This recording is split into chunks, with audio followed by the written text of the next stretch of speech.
ইসলামী bank news top 10। আজ 10ই মুহররম, বিশ্বজুড়ে মুসলমানদের জন্য অত্যন্ত তাৎপর্যপূর্ণ ও শোকাবহ দিন। বিএনপির ভারপ্রাপ্ত চেয়ারম্যান তারেক রহমান বলেছেন, আওয়ামী নেতাদের পৈশাচিক দমনপীড়ন ইয়াজিদ বাহিনীর সমতুল্য ছিল। আওয়ামী লীগ কখনোই দেশের মানুষের ভেতর জাতীয়তাবাদ তৈরি করতে সফল হয়নি, মন্তব্য বিএনপির স্থায়ী কমিটির সদস্য ডক্টর আব্দুল মঈন খানের।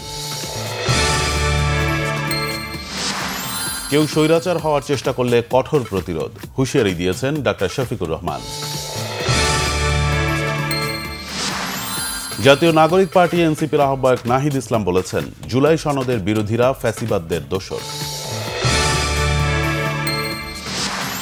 প্রধান উপদেষ্টা প্রেস সচিব শফিকুল আলম বলেছেন, গত 15 বছরে দেশে কোন ধরনের সাংবাদিকতা হয়েছে তা জাতিসংঘের অধীনে তদন্ত করা হবে। কুমিল্লার মুরাদনগরে মা, মেয়ে ও ছেলেকে হত্যার ঘটনায় 6 জন গ্রেফতার। সঞ্চয়পত্রের মুনাফা বাড়ালে কেউ ব্যাংকে টাকা রাখবে না, শঙ্কা অর্থ উপদেষ্টা ডক্টর সালেউদ্দিন আহমেদের। ভারী বৃষ্টিপাতে সৃষ্ট বন্যায় যুক্তরাষ্ট্রের টেক্সাস অঙ্গরাজ্যে এ পর্যন্ত 9 শিশুসহ 27 জনের মৃত্যু হয়েছে। গ্রুপ চ্যাম্পিয়ন হয়ে এশিয়ান কাপ স্বপ্ন পূরণের উদযাপন, তুর্কমেনিস্তানের জালে গোল উৎসব বাংলাদেশের নারীদের।